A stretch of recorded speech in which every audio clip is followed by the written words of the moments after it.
I've often speculated that if aliens came to Earth, it would be to gather resources they depleted on their own planet. What I failed to consider was that we were the resource they were waiting to harvest.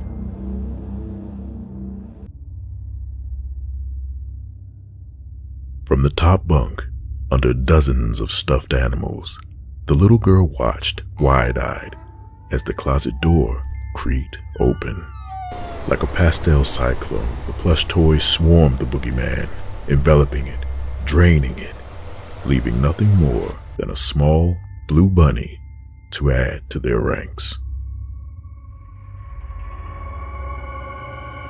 "See? No monsters anywhere," Grandma said to her grandson after searching the room. Outside the bedroom, Grandma said, "I thought we had an agreement not to go after each other's prey."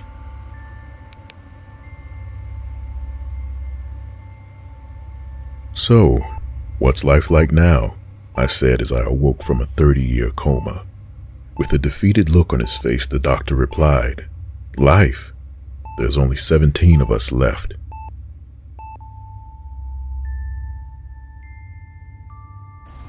The thunder, crashing, waking me up in the middle of the night, but the steady drip kept me from falling back to sleep.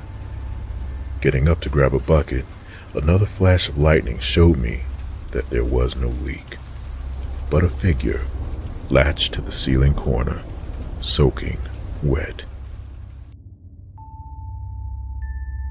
It was scary enough when an entire squadron disappeared over the Bermuda Triangle after World War II.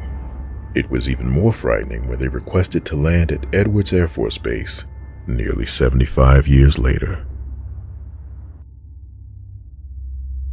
"It's called heterochromia," my little girl said, proudly pointing to her blue and green eyes. I left her standing with the bloody orbs in her upturned palm as I sprinted to the playroom to find her little brothers. My grief turned to shock when I learned my recently deceased wife's skull matched the DNA profile for a teen missing since 1987. The rest of her bones matched 6 other people on the missing persons list from that same time period.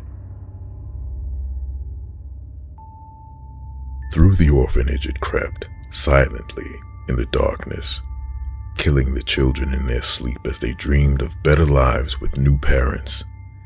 It was later learned that the stealthy and dreaded murderer could have been stopped by simply replacing the 9-volt battery in the carbon monoxide detector.